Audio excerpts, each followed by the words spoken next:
confidence is super interesting. Like, it only comes from one place and one place only. Go on. What you say to yourself. But how on earth do I actually stop caring about what people think about me when, as social animals, I want to be included. I want to feel like I belong. I want to be trusted. I want to be a member of the tribe.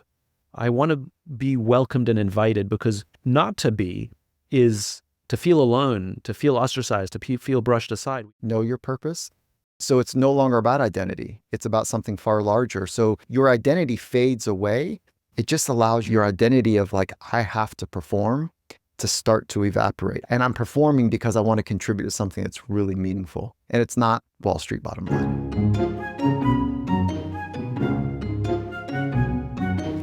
Mike, I'm so glad you came on the show. I'm such a fan.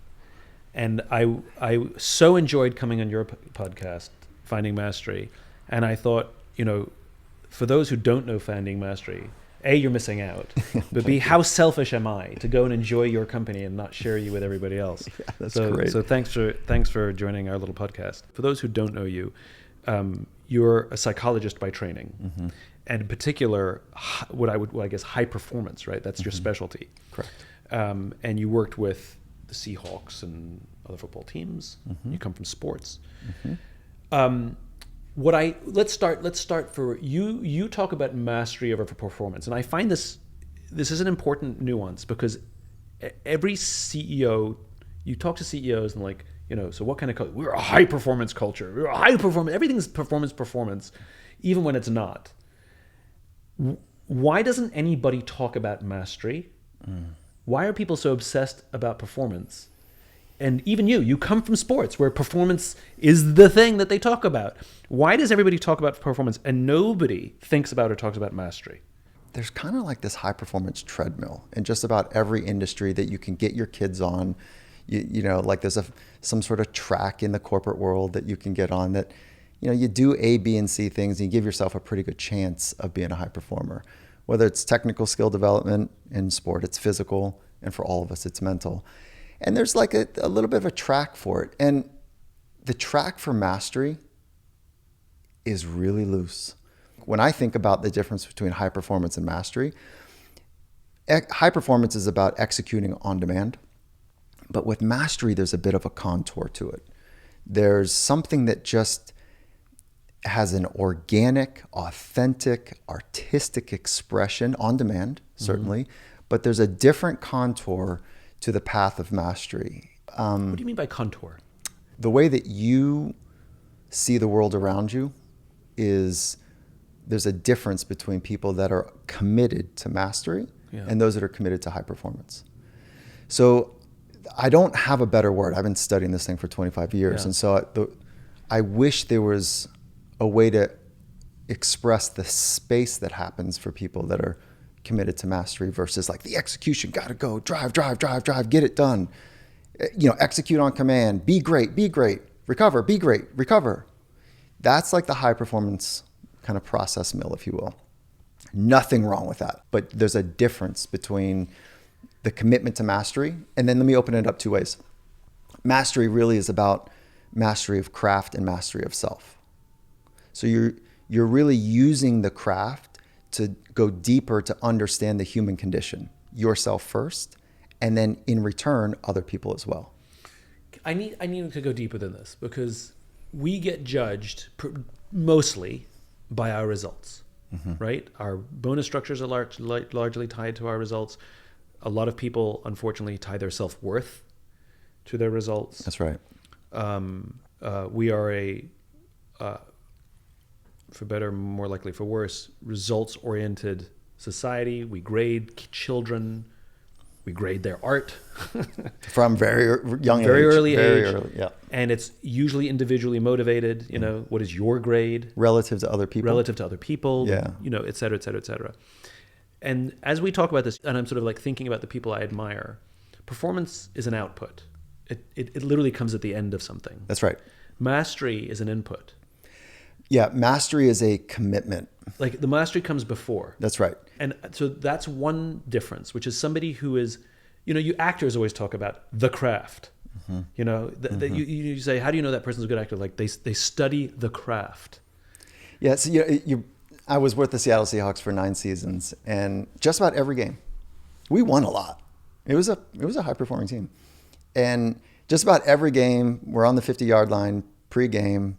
There's like the stadium holds, let's call it 70. I think it was like 78,000 people. So it's about half full at this point. And there's good energy. Players are out there moving around doing their thing, and for sure, coach would always come up to me and say, "So, Mike, what do you think? What do you think? What do you think about today?" And at first I thought that I needed to answer that. Like, I am the high performance psychologist. I need to answer what I think about their mindsets or their commitment to winning or their ability to win today. And then I realized, like, no, this is about, the coach is really asking, what do you think of their framework? What do you think of the quarterback's framework? Is it sturdy or is it flimsy? Is the offense going to get knocked around, or are they grounded and really sturdy in how they're going to go about being their very best?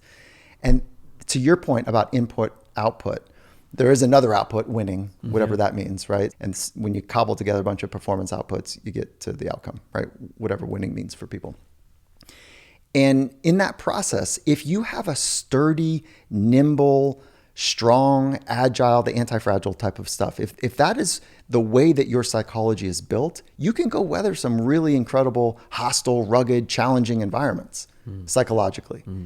So when you say it's an input, it's a fundamental decision that you make that I'm moving towards mastery as opposed to high performance.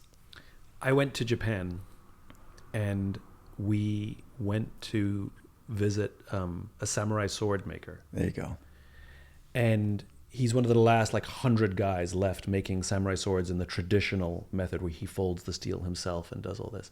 And his story was quite remarkable, which is he had a desk job, and was like, this can't be my life.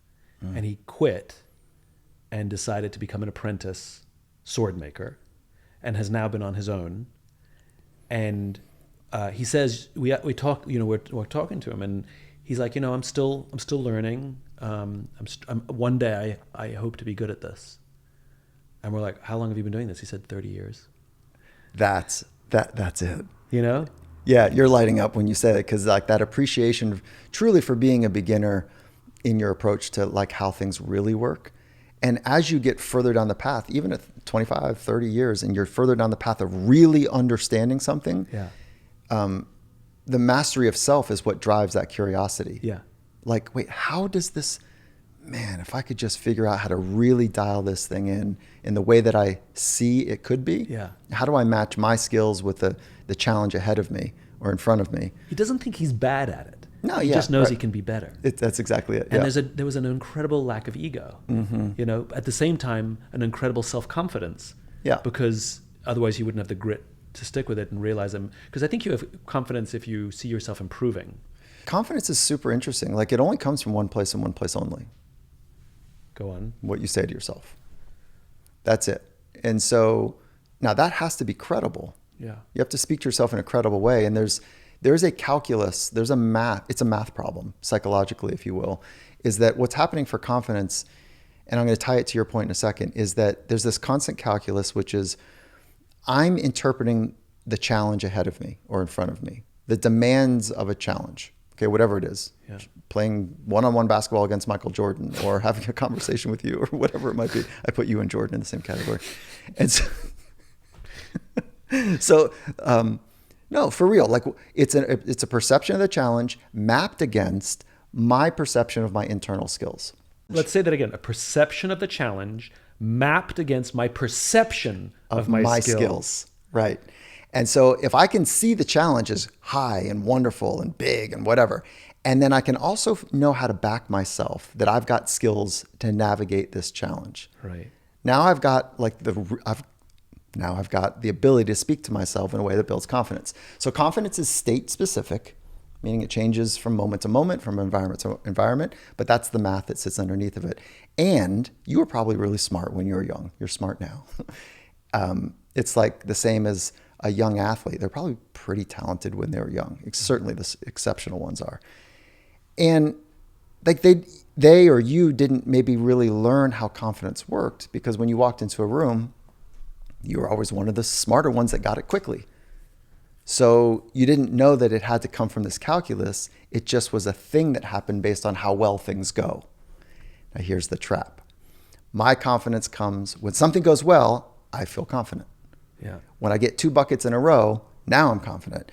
When I walk on stage and people smile and I say a couple funny things and something smart and I get that look from the audience, then you nod your head like, nah, now I'm in my pocket. Yeah. So that's dangerous because you're waiting for your external world to give you the information that your internal world is solid. And when it goes directionally in that way, it's a problem now. You're constantly getting whipped around the external world. So if you get the direction of this right and you build it on the math that we just spoke about. Okay, so here's the reality. Here's the real story. Yeah. I was a solid B student. Okay, cool. Right? Yeah. I think my brain worked quickly, but there's some subjects I just didn't grasp, and to this day, I still struggle with, right? Mm-hmm. You know, my friends were the smart ones. Like, my friends were the one who was the straight A student in math, or the straight A student in English, or the straight A student in history, and they all had a subject. Or a couple of my friends were jocks, who were like the star football player. I jogged around the track occasionally, you know? So what was going on? So for me, the challenge was I was always the dumb one or the not athletic one around my friends. I mean, I was athletic, but I was never an athlete. Yeah. Right? There might be something really healthy going on there that you didn't over-identify. Your identity was not wrapped up in what you were doing. And so the stress that I had was, what's my subject? Everybody has a subject. Like, that one's good at math, that one's good at English, that one's a great writer, that one's great at physics, that one, you know. Yeah. And I had no subject. And so I had to go on a journey to be like, I'm fine at everything, but I'm great at nothing. And the lesson that I started to learn was I looked outside of the subjects that were written on my school schedule and thought, what is the stuff that I'm good at, that I'm better than my friends at? And I was better at asking questions. I was better at talking because I had to be, because it was a survival instinct for ADHD, because I couldn't study. So I had to get good at asking good questions and listening to the answers. And I didn't know what to do with that, but it gave me confidence to know that I had a thing. It just wasn't written down on my high school schedule or my college schedule. I've got a story for you. To relate to what you just shared is that in high school and college, I didn't have a thing either. And so I'm a psychologist. In high school, I got an F in psychology. So I keep my high school report card in mind. As a reminder, you know, it's great when you can find your thing at a young age. I was a bit of a wreck. Yeah. So I love my parents. Dad was a functioning alcoholic. Mom was codependent. And I knew that I didn't have a thing either. Mm-hmm. I was athletic, but I was not the athlete. Mm-hmm. I was clever and smart, but I was definitely not the student. Mm-hmm. And so I didn't have a thing either. And I think that there's a case to be built that when you over-identify early on your identity with the thing that you're good at, it can get you really good because you have to go all in. Mm-hmm. So when you stand at the pitcher's box or the batter's box, or you're on the pitcher's mound, or whatever sport it is, and your entire identity rests on you striking people out or hitting home runs, you practice hard. Mm-hmm. You probably practice harder than just about everyone else. Mm-hmm. So at a young age, that gets you really good. Now this is a dead end, full stop, dead end approach, because you are so much more than the thing that you do. Mm-hmm.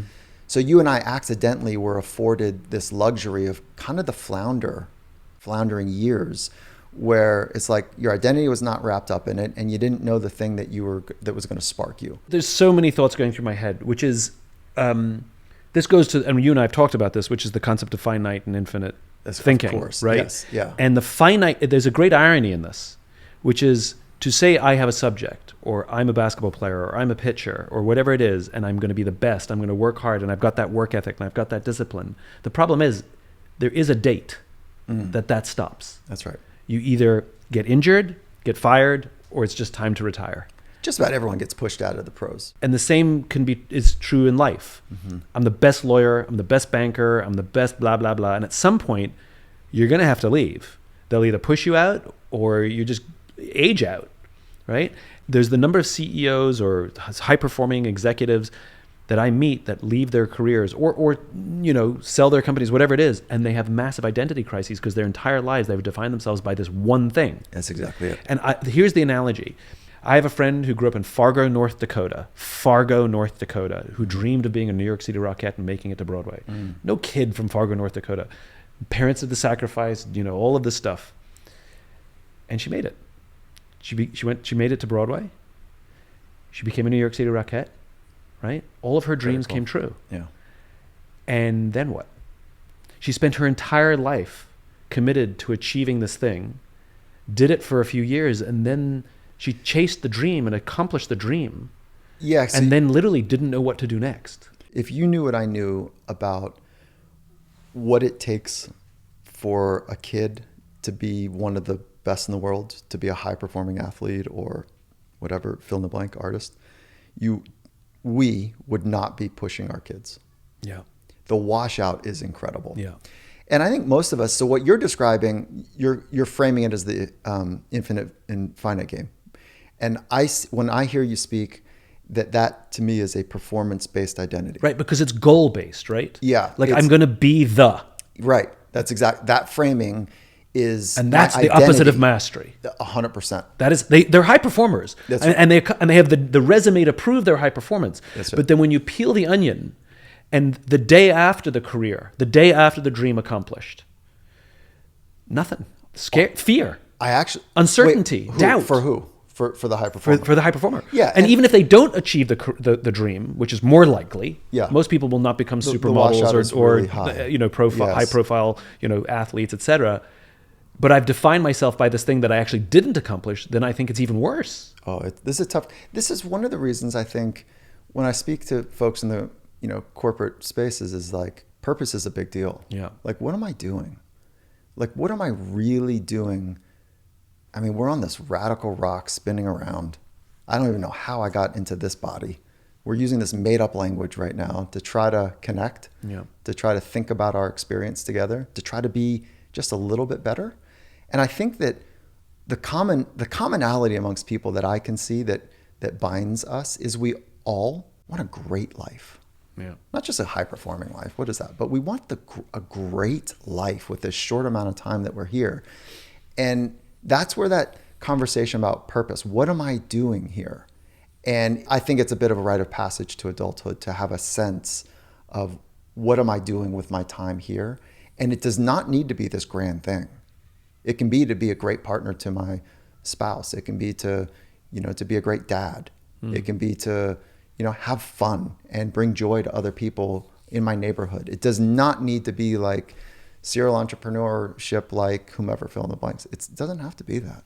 But to have a sense of purpose is huge. I want to go back to that confidence thing. At some point in life, we all struggle with it. Mm-hmm. Nobody is immune. No, it's state specific, meaning that it's like moment to moment. I can have high confidence in one moment and nothing the next. That's right. Depending on what I'm doing or who I'm talking to.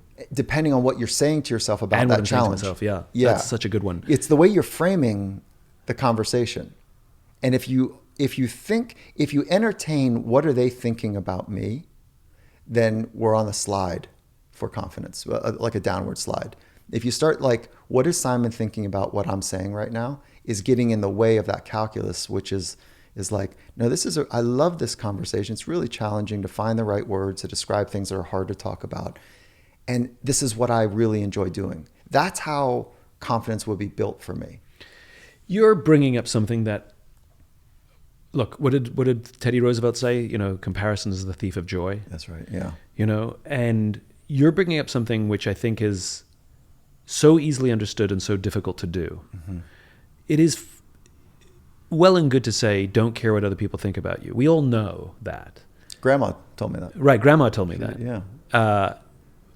But how on earth do I actually stop caring about what people think about me when, as social animals, I want to be included. I want to feel like I belong. I want to be trusted.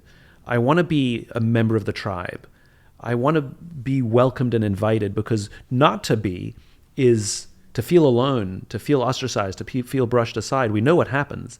A social animal left to their own devices is destructive to others or destructive to themselves. Mm-hmm. And that's a whole different topic, you know. Oh, I think it's right. People who hurt themselves and hurt others, you know.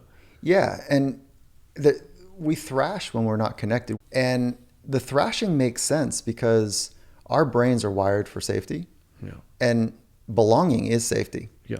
You know, think about like the sheep and the wolves.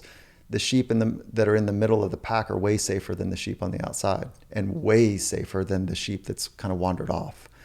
So being rejected by the tribe is a form of 200,000 years ago a death sentence. And the mammalian brain still freaks out. Yes, now. Yeah. And then so if you think about that mechanism is still ancient brain, modern times. It's still happening for us. And then you wrap the modern kind of identity with what you do. So when you go out and do something, I'm an executive, I'm a manager, I'm a salesperson, I'm a CMO, whatever it might be. And you're getting data back that it's not good. And that can either be objective numbers or a lift from an eyebrow from your supervisor or whomever, or an eye roll in a meeting. That is so triggering to the survival brain that we do something very predictable. We'll conform, we will contort, we will confront, and sometimes we just cut off the relationship because it's too much. But think about the conforming and confronting, which they're all C's, which is kind of fun. No science here, just a nice alliteration, way for me to remember it. But the conforming is I might laugh at a joke or go along with something that's slightly offensive to my moral code, to what I think is right. But that person has power, so I slightly conform. We've all done it. Yeah. The contorting is where it becomes... We do it on dates. Yeah, right. To be liked. To be liked. Yeah, and then they find out. Like, wait, you know. You don't think I'm funny. What just happened here? The contorting is when it's really problematic. When we really do... So contortion is an extreme full of conforming? Conforming, yeah. Like... I might really like you're literally abandoning your moral code. That's right. To be liked. To be in, to not get pushed out. Got it. And it's a form of loneliness, right? Oh yeah, it's a fear and loneliness. You know that if they kick me out, yeah, I'm kind of screwed. Yeah. Like I don't have a backstop here. Okay, so I'll tell you a quick story and then I have to go back to this question. So I watched this documentary about flat earthers. It's an okay documentary. But the thing that I loved about it was there's this guy who's the leader of one of the flat earth organizations. And they consider themselves people of science. And they have scientific explanations for, you know, why the earth is flat. And they conduct an experiment to prove that the earth is flat. Spoiler alert, they accidentally prove that it's round. And they look at the science, they look at this experiment and they go, and they, you know, maybe we did the experiment wrong, you know. But the leader of the group, he recognizes what's going on here. He's a smart guy. And because he's such an ardent flat earther, he's been rejected by his friends and family growing up. His only community are other flat earthers in this group. And now he recognizes that gig is up. But he actually doesn't come clean, because if he leaves that group, he's got no one. Yeah. You know? Yeah. It's the same with like some of the divide that we're seeing politically. They form such tight belongingship and that the if they cost is so and high. they've cost relationships getting into those groups. That's right. That if I leave this group, I literally will have no one. And that fear is so real. That, as you said, I do worse than conform. I contort for belonging. Yeah, that's right. Yeah, and so there's this pervasive worry: am I going to be accepted or rejected by others? That is a very healthy, pervasive survival tactic. Am I going to get rejected or accepted by the tribe? When it bleeds into the words you choose, the clothes that you wear, the conforming or contorting that you're going to accept or not, it becomes almost a clinical condition. How would you diagnose that? It doesn't meet the clinical criteria for social anxiety disorder. It does not meet that. Allodoxophobia is like the kind of the fear of being out with other people. It's not that either. But it's on that path? It's on that path. Well, for fun, I So our nation, if we were diagnosing our nation... Oh, yeah. So we're a nation of allodoxophobics. I've never said that before. Isn't that fun? Yeah. Yeah. So for fun, we all know what FOMO is, fear of missing out. Yeah. For fun, I coined FOPO, fear of people's opinions. And I think that we're on the glide path. Like the fear of people's opinions is really quite high.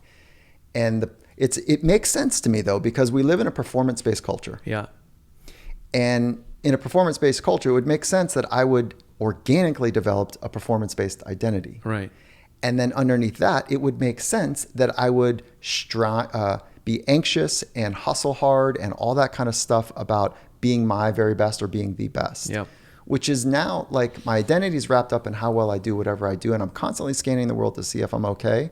Are my numbers good? Are people looking at me okay? Are they laughing behind my back or with me? Yeah. Like what's happening? So that it's an exhaustive approach to see if I'm okay is the problem. And how do you get around it? This is going to sound too simple, but because nothing's quite this simple. Be very clear about your purpose. And you say, why do you say purpose? A purpose-based identity. Think about who inspires you, Simon, like global changers, with us or, no longer with us. The people who inspire me are not household names, the ones that are living anyway. Yeah. They're certainly not. Do one that's a household name that we can vibe with. Okay, Martin Luther King. Okay. So Dr. King Jr., if he was sitting in this conversation with us, he would probably be talking about equity. Mm-hmm. He would probably be talking about like freedom of rights, the dream that he has. Mm-hmm. So this is all wrapped into his purpose. Mm-hmm. So when your purpose is clear and it's bigger than you and it is inspiring and it matters to you, you're trying to get help. Mm-hmm. So you want to pull people in. You can't solve it alone. Mike, Simon, can you guys help me? Like there's something here that's bigger than all three of us. And I want to see if, we can do something special. And so it's no longer about identity. It's about something far larger. So your identity fades away and the thing that you're trying to solve together comes forward. And we're no longer managing identity and ego, but we're committing together to a shared purpose. It's that invitation, which is go full circle back to mastery. It is an invitation to explore potential. That's really what mastery is. And the invitation is always available to everybody. Each one of your listeners, the invitation is available right now to fundamentally commit to a life that you are going to explore what is possible for you. And it feels overwhelming and you say, where do I start with this? First, just snap into like, in this brief amount of time that I might be on this planet, when I look back, what do I want to contribute to? So start with purpose. But I think, so how do you help an athlete find their purpose?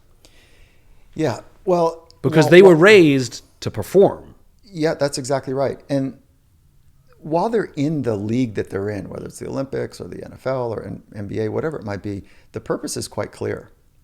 So the purpose is given to them, Win championships. Yeah. And that wears out at some point. That's not really a purpose though, is it? No, that's more of an outcome, a goal, but it's like a binding thing for us together. And, okay. But it falls... It has the appearance of purpose and it works for a period. That's right. Okay. And it again, it's finite. Sure. In all the ways that you would articulate that. And so what it does though, it serves a bit of a placeholder for them to know what it's like to be part of something bigger where they can't solve it on their own. Even individual athletes, whether it's a golfer or singles tennis player, they're part of a team too. Yeah. And so I think the question was more tactical, like how do I help people? Like what it's, because I think, look, everybody's looking, like the rise of spirituality, everybody's looking for their sense of purpose. Mm-hmm. I wrote a book about it, what do you do? How do you take people on the journey to actually help them answer the question? First is help them sit with the pain that they feel. I think one of the greatest gifts we can give people is to hold steady while they are exploring the hardest parts of themselves. And so without judgment, without critique. So a container. Yeah. A safe space. A safe space. not trying to fix, not trying to coach, not trying to solve anything, but just hold the space for them to explore the harder parts of themselves, to put words to the emotionally charged parts of themselves. We all have pain, suffering. We all have trauma, micro or massive traumas. And it is important to at least index and understand those. And most of us, if you stay with that first assumption that I have, is that we all got something we're working through. That the response to unexamined trauma is to protect ourselves from re-traumatizing, to being re-traumatized. So we put up all of these weird little things that we do to be safe. You know, like let's say that you almost died at 75 miles an hour around a corner that was like a hairpin corner and whatever. And there's smells and sounds, all the kind of classic examples of a PTSD moment. Well, it would make sense that maybe you don't go around hairpin turns anymore, or you slow down, or you're very cautious, or you grip your nails into the side of if somebody else is driving. Like, we're trying to protect ourselves from being re-traumatized. So we have to, we do. I need to underscore this. Mm-hmm. We're not trying to protect ourselves from dying. No. We're trying to protect ourselves from being re-traumatized. Yeah, there you go. Because if you ask people, why are you freaking out? You know, you're like, they say, because I don't want to die. But that's not true. That's I right, don't want to be re-traumatized. They didn't die from the thing. They didn't die from the thing. Yeah, but it was so traumatizing. jarring. It was so jarring that they don't want that feeling for an extended period of time of fear again. That's exactly it. It's not post-traumatic. It's not a revisiting of the original trauma. It's a fear of the trauma recurring. Correct. That's really important. That's a huge insight. Yeah, I was just going to say it was, for me, that insight was like, because I see it in sport as well. So let me be less dramatic than somebody almost dying or fill in the blanks, whatever trauma the listener is working through. You can also have it in sport. So Seattle Seahawks, just for a moment, we won the Super Bowl in dramatic fashion. It was like, wow. Like what Super year? Bowl 48, 2013. Okay. It was a lot to a little. A lot to a little. Okay, that's all that matters. Yeah, and it's really hard to go back the next year. And we got back the next year. And back to the Super Bowl. Yeah, the reason it's so hard is because your coaches get plucked, your teammates or your players, they get bigger contracts from other teams. So like, and there's like a 40 to 50% turnover on the team. So you got to recapture the culture. It is not a glide path. It's a hard thing to do. And we got back. And we ended up losing in the dramatic fashion, as you well remember.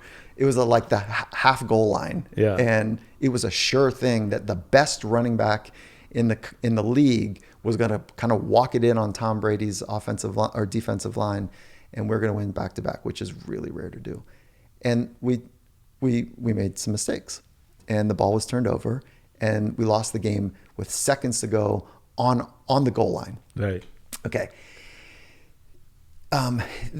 It was so traumatizing. Nobody lost their life. Right. Okay. But there's no redundancy in the brain. Like this part of the brain is for like hairpin corners, near-death experiences, and losing games. And this, it's the same network. Right. Right. Like this highly emotional, oh my God, what just happened? Right. This is heavy. I don't have a way to deal with this. Right. And it was so traumatizing for so many of the team that all of these mechanisms the next year were all of a sudden erecting in our culture. And it was really about people not putting themselves in a vulnerable position, which is required to be great, so that they wouldn't have that feeling again. Playing not to lose. Yeah. Versus playing to win. Playing that it wasn't my fault, it's your fault. Right. And you better be right. And I'm not going to put myself in a vulnerable spot unless I know that you've figured out why we're in this situation in the first place. Right. So now we were never... So everybody's a victim now. Yeah. And so we never got our noses pointed in the same direction, which is a very hard thing to do. And so trauma doesn't happen just from the classic word of trauma. It also has all these other things that are so emotionally volatile that they can shape our psychology. This is such a big, I love that you love this. Yeah. The bells are ringing. You look at our society right now where, mass layoffs as a mechanism to balance the books did not exist in the United States prior to the 1980s. Wow. It did not exist, right? Layoffs were used when your company faced an existential crisis. You were going bankrupt, and the only means we had was to sacrifice our people just to keep the company afloat. But just missing the quarter or missing the year, like we're profitable, not as profitable as we had hoped, so you lose your job, right? Literally didn't exist. Wow. Yeah. And the That's why people had one career. that's why you had one Like career. they weathered the Wall Street and C-suite, Right. weathered. And the true multiple loyalty quarters. existed, which is we'll take care of you, and you're going to give us your all for your whole career, and it was mutual. You're gonna give what? We're going to protect you. Company's going to offer you employment for your whole life, and in return, you're going to be super loyal and offer us your best work. You know what? Actually, It was mutual. Yeah, and you know what happened? Okay, so And then it became like a mafia don thing, which is I expect you to give me the company loyalty, but I'm going to offer you nothing in return. Right. And so I call that the extraction model. You're going to give me everything. And I offer you nothing. Right. And you're going to like lose your relationship with your kids. And you should just be grateful that I pay you. Yeah. And by the way, work harder because someone else is going to take your job. That extraction model was a real thing for whatever reasons that we could opine about. And it's flipped now, though. The workforce, workers, or people that are being employed by large companies are saying, yeah, you need to help me unlock. I think what we're facing is more complicated, right? Yeah. And I think you're right, but I think the reasons how we got there are not ideological, that though it's tempting to think it is. I think it's traumatic, right? Oh, cool, yeah. Which is we've gone through a generation lived through having no job security. It used to be believed that a corporate job was stable and an entrepreneurial venture was insanity. Like it was insane because you could lose everything, right? But now we've created a corporate culture where you can come in one day thinking you're stably employed and you've lost your job through no fault of your own. It's not a meritocracy. It is definitely not. And so that's the fallacy and folly is that a corporate job these days is actually more unstable than an entrepreneurial venture, which is considered extremely high risk with an over 90% chance of failure. Yeah, cool. But that's insane, Yeah, right? That it's been flipped on its head. That's a cool insight too. And I think now you look at the younger generation, which is everybody in the younger generation is 1 degree away from a layoff. My parents got laid off. No meritocracy, no fault of their own, or my friend's parents or my friends, got laid off through no fault of their own. We're all 1 degree away, whether it's ourselves or somebody else who got laid off. Again, not a meritocracy. And so the trauma of you asked me to give you everything and be loyal, and I did, and it got me nothing, or I watched other people, my friend's family, lose everything, or my parents lose everything. I saw how it affected my home. Fuck you. Like, how dare you just demand? And I don't think it's ideological, although I think people use the language of ideology. Yeah, I think it's your insight, the fear of being re-traumatized. I completely agree. To add one more layer of complexity, our kids, if our kids were, high school, college age, and that it used to make sense that the loneliest population or segment of the population was 65 and above. Yeah. The loneliest segment in the United States right now is 14 to 21. Yeah. So that type of like avoiding being re-traumatized, and our kids are incredibly lonely. It's a pressure cooker. And so when I spend time with inside of the corporate world, we are not talking about working harder. The hustle hard thing is I can't ascribe to it because I'm looking at people that are exhausted and anxious. And the message is like, from elite sport, I want to show you how we recover. What happens behind the velvet rope of elite sport is that we spend way more time talking about daily recovery than we talk about working hard. The environment is stimulating. It's great in so many ways. It's on. The pressure is on in elite sport. The required vulnerability and risk-taking in practice every day is unbelievable, way more than game day. In practice, you've got your peers that are almost as good as you, or in some respects as good as you, waiting for you to make a mistake in front of the coaches so that they can get a shot. And it's particularly bad in football. Exactly. And to be great, you have to take a risk. So you've got to get to that messy edge where you don't know if you're going to be successful or not, because that's required. That vulnerability is required to take the step to stay progressively on a growth arc. It's really hard. So day in, stress is on, pressure is on. Day in, we need to recover in an intelligent way. And I just think that, if we could do a little bit better on how we think about our future, so that's anxiety or purpose based. So when you say future, meaning not goal oriented, but rather what's this all for? Yeah. So what's the I want to win a game? Why? I want a game so that I become a champ. Why do you want to be a champ? And you keep going and going and going until and that'll you reach help a thing you get to purpose. That's bigger. It's bigger. Yeah. Yeah. And you can also I've got another way to do that as well. That is absolutely a great exercise to do. But if we did some of that work and then we learned how to speak to ourselves, to back ourselves and to coach ourselves, and we're just a little bit better at how we worked with our own self-talk, if you will. We figured out a really thoughtful daily recovery program because the stress is real. We need equal units of recovery every day. And we could start to migrate from that first pillar of purpose.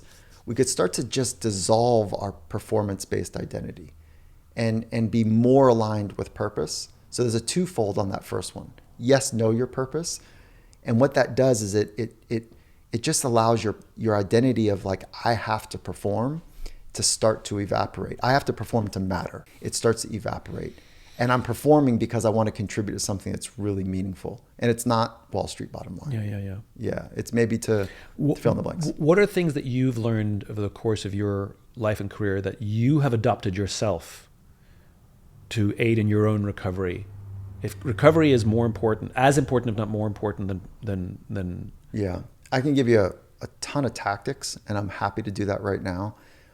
The first is if you think about the energy system that we have, I want to be, this will make sense for Gen Xers and above, but maybe not below. I want to be a really efficient carburetor.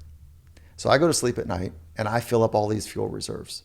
And a carburetor is this thing that sits on top of the engine, and it decides based on how much you accelerate or put your foot on the pedal, how much fuel goes into the engine. And if I am really nervous and anxious and quick to frustration or intolerance, and I'm kind of edgy and snappy, the carburetor's wide open and energy is just coursing through the system, needlessly so, because I haven't modulated the way that I'm seeing the world around me. So the first order of business is that I want to be able to figure out how to see things as opportunities rather than threats. Give me an example. Let's say you've got an opportunity to pitch an idea to a board or VC firm or somebody. And this is the last, this feels like the last one. You deny. You're kind of on the end of your budget. Or you're an actor or whatever. Yeah, it doesn't matter, yeah.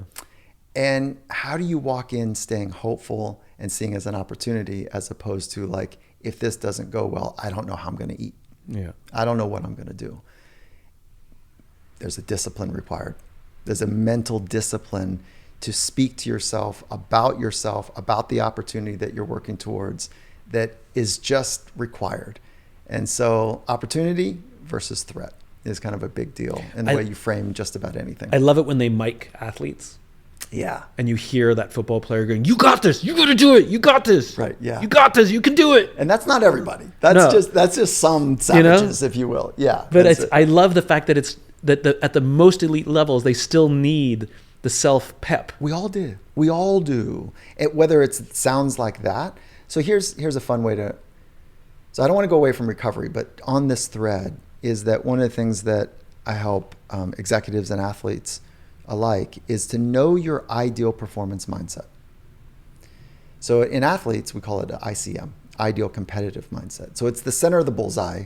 When all cylinders are firing. What does that feel like? What's going on? Yeah, right. Inside. Know that feeling. That's right. What does that feel like? And so it's like a bang bang experience, thoughts and feelings, right? Thoughts and emotions, if you will. So know it, name it, put some sort of name on it. You could name it, I don't know, Tiger Lilies. You could name it Kenny, whatever that means, right? Yeah, name it.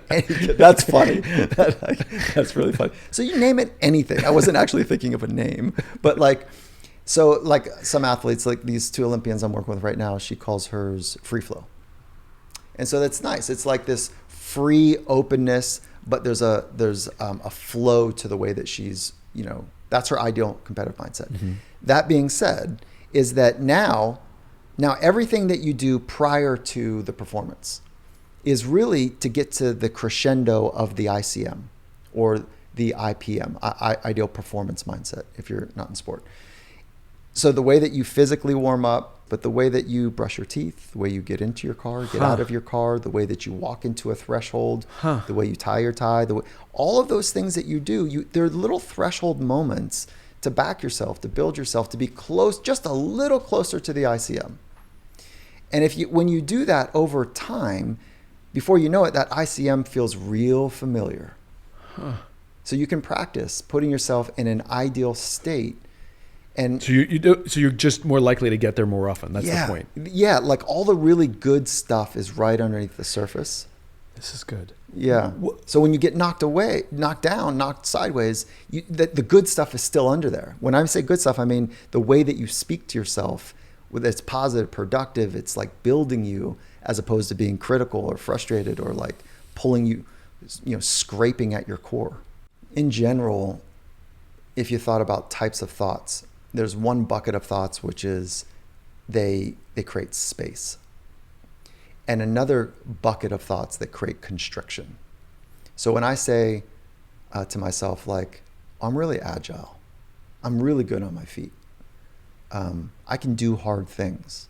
Those are two things that, to me, create space. And on the constriction side, when I say things to myself like, don't fuck this one up now, or make sure you're crisp, or there's a lot riding on this thing now, that creates tension for me. So I don't want to be naive that there's maybe something not riding on a moment, but I need to create space because my brain is already trying to help me activate towards this thing to get me up for this thing that I've deemed to be important. This is the threat response in our brains. So my sophisticated approach is to try to be able to back all that intensity down. So I need thinking patterns that create space. So I can smile a little bit, so I can be more fluid in the way that I'm adjusting to an unfolding, unpredictable moment. I learned something pretty early in my career. Thank goodness I learned it, that I think is what you're talking about. And I learned to reframe a tense moment. From to? Yeah. So for example, just as my career was sort of getting to go, like I find myself sharing stages with people who are way better than me, like they're famous, they're powerhouses, and I'm like, what the hell am I doing here, right? And now my fear that my performance is going to be substandard, I won't live up to the reason they invited me, all of that self-talk, all of that stuff, just like I'm the weakest one here, And I learned to reframe it like, this is the most exciting thing in the world, that they let me share the stage with these amazing people. And what ended up happening was I let go of the competitive nature. Like I didn't have to be better than them. I didn't even have to be as good as them. I just got to share the stage with them regardless of how I did. And how cool is it for me? That's it. Yeah. And I started to have, my nerves became excitement. Yeah, that's it. So the way you frame anything is materially important. Public speaking is one of the hardest things for people. And it's because there's no physical risk. It's all identity risk. It's all ego risk. Eyeballs are the danger in these moments. Is that if you are clear about the purpose, not about the performance, the whole thing changes.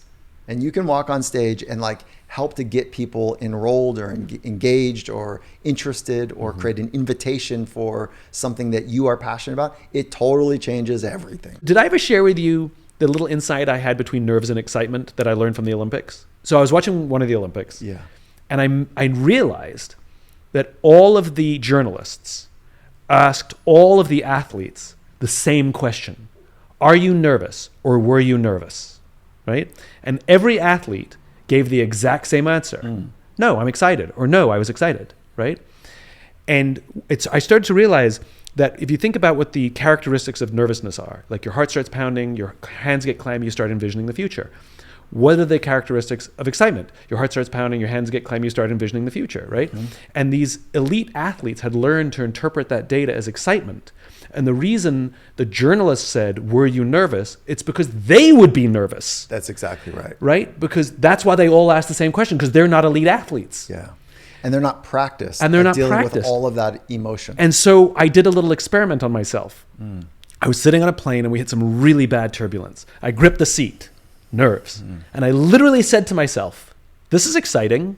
And I immediately relaxed. Yeah. I mean, and I reframed my own data. Yeah, that's exactly how this into works. a different interpretation of a different feeling. And so when I get nervous, I always say, this is exciting. And it works. Yeah. It works that quickly.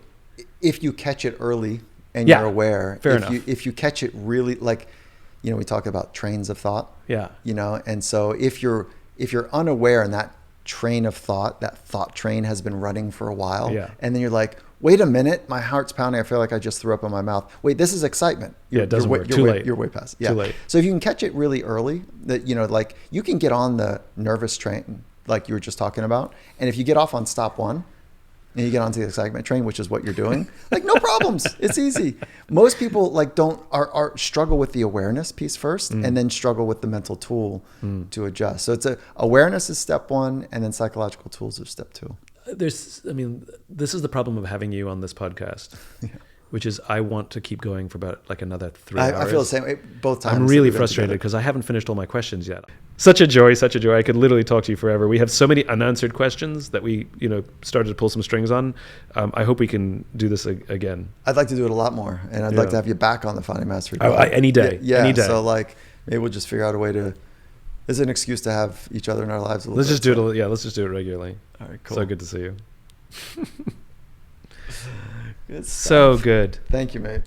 If you enjoyed this podcast and would like to hear more, please subscribe wherever you like to listen to podcasts. And if you'd like even more optimism, check out my website, simonsinek.com, for classes, videos, and more. Until then, take care of yourself, take care of each other.